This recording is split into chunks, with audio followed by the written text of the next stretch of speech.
Hi everybody and welcome back to the channel. Now I know I'm a little bit late to the party, but today we're finally digging into the mess that is Battlefield 2042. And if you guys didn't know yet, we did play this over on Twitch when it was live and in open beta, so if you haven't yet, check me out on Twitch and come play games live. I stream a huge variety of games and my games are generally open to everyone, so links down below, come hang out. Anyway, just really briefly, if you didn't know, I've been critiquing Battlefield, DICE, and EA for a fair few years now, due to just the poor content they've been pushing out over the years, especially since Battlefield 1, and especially Battlefield 5, but we already have a video on that one. Alright, let's get cranking on with Battlefield 2042. Now, what was really unique about our playtime with Battlefield 2042 was that although most people agree with what the core issues are in this game, my time with the game over on Twitch was really enriched by the views of the guys playing with me from Twitch. Moo, HJ, Silent Spy, Noon, and Nikolai all had their own issues with the game that we were all playing together, and that really made the whole experience with the game more interesting because they had some issues that I didn't have, and I had some issues that they didn't have.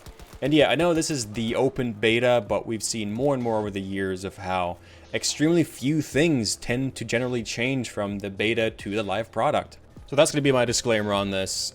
This was from the open beta, but again, things just really don't tend to change all that much. Okay, now the first huge issue I immediately had in Battlefield 2042 is the character and specialist system. This is probably the most talked about issue in Battlefield 2042, and surprisingly, one that EA has confirmed will translate over to the actual game and will not be changed in any way. The way Battlefield, usually works is that you have classes that give certain abilities, like the medic can revive you pretty quick, put down health kits. The assault class has different guns, more assault-driven guns, and grenades, and pretty normal stuff. And along with that, your visual 3D character player model is picked for you when you are assigned to a team. However, that isn't how it works in Battlefield 2042. You see, in Battlefield 2042, they decided to have a system where all teams can use all characters or specialists. Now this means that a character or a specialist, as they're named in the game, can be used both by a hostile and at a friendly or by one of your friends at the same time. And obviously this is extremely confusing, and it just makes the game a bit of a mess because up close you have virtually no chance of telling who's friend or who's foe.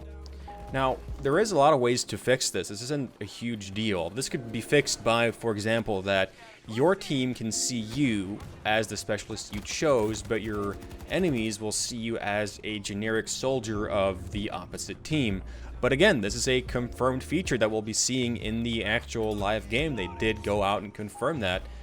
And I'll go out on a limb and speculate a little bit here. I think the sole reason this is being done is to sell characters and character skins later in loot boxes, etc., like they do in other games like Call of Duty Warzone and other comparable games. Another huge issue, and perhaps the biggest issue for me with the game, is the damage and time to kill. Some guns have extremely low damage rate, and often you'll find yourself emptying entire magazines into hostiles with practically no effect. And just to show how silly this all is, the standard Glock, or the G57 in the game, seems to do way more damage than most of the assault rifles that we had access to in the open beta. I myself quickly learned that the LMG was the most effective weapon when it came to quickly neutralizing hostiles. Why is the pistol more effective than the rifle? What's up with that? You're totally right. The LMG is actually way better than everything else. It is. It's really good. Like, I'm actually hitting stuff with it. I know. It's incredible. The LMG is like the best gun I've tried in the whole game so far. It's actually quite good. And because of the strange damage that some weapons do, or all of them do, the entire gunplay just kind of feels a little bit broken. The gunplay and the bad gunplay combined with a massive ping is a really atrocious result, I gotta say. Just really, really bad. Another problem that guys complained about was the bullet drop and how it was extremely overdone, as it kind of tends to be in Battlefield, but it was even worse here than usual. I don't really myself play much with snipers, so this could be a major issue for you or not. Now, I gotta say, I do have to recognize the fact that dealing with gunplay instability is hard. A huge issue that a lot of players from Battlefield 5 had back in the day was how quickly you were getting killed in that. So it's hard to maintain that kind of balance of time to kill. But in Battlefield 2042, they just seem to have made it a little bit too hard to kill people with certain firearms. And can I just say, the removal of the map function was a really stupid idea. And another massive issue we all encountered was ping. Massive ping, and overall game performance just seemed to be really, really poor. And what was somewhat unusual about this is how the ping over time in games seems to steadily increase over time. Now this could be connected, for example, to how buildings become more destructed over time, and this causes lag. Yeah, I have 200 ping. Yeah, I figured something was a little bit off. It's also worth noting that the ping issue was constant for all of us playing on these different servers that we did try. I myself tried both on and off stream, and we pretty much all had constant issues with this. Vehicles were another massive complaint from some players. They feel awkward to drive, the controls are clunky, on top of being generally glitchy, just like the whole game.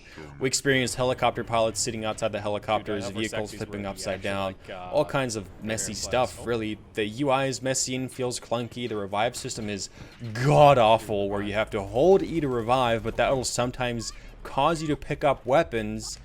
We had texture issues with popping in and out, and a whole bunch more. And just to really drive home the point on how bad this healing system is, what you're watching in these clips is different players trying to revive me, but they practically can't because you're using the same button to heal that you do to pick up weapons. So sometimes the prompt will pop up to heal, and you'll end up picking up their gun, and voila, you're stuck in this hilarious loop. And as for my final thoughts on Battlefield 2042, I'd like to remind you that me and the other guys that were playing this together were actually Battlefield fans. I've played every single Battlefield since Battlefield 1942, and I've generally enjoyed them all, except, well, let's not talk about that. Nevertheless, I think it's concerning that several Battlefield fans together in a single match can unanimously sit down and say, yeah, this is not that good. Want to play some Battlefield 4? There's just not a whole lot here that makes me excited. It kind of just feels like a bunch of gimmicks thrown at the wall to see what sticks. And unfortunately, to me, not much does.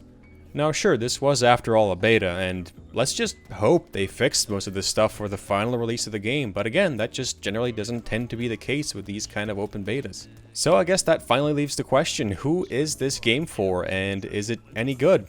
Well, I think at its core it's still Battlefield.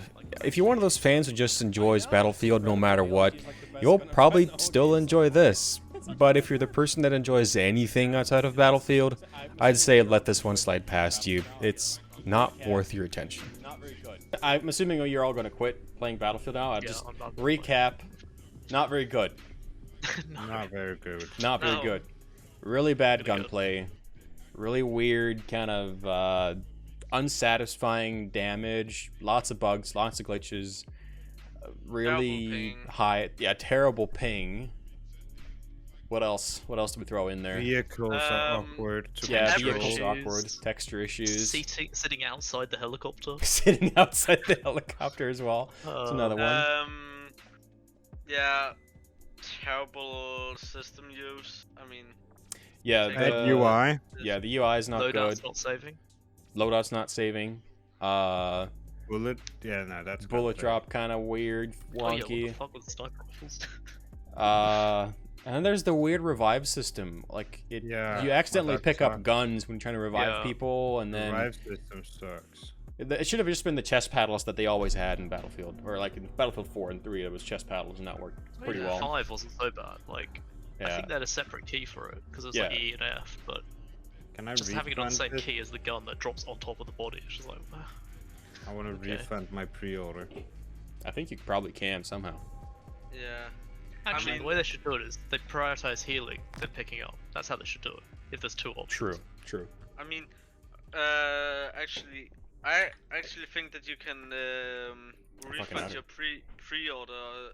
So that was it for this video. Check out my Twitch if you like this shitty content. Goodbye, friends.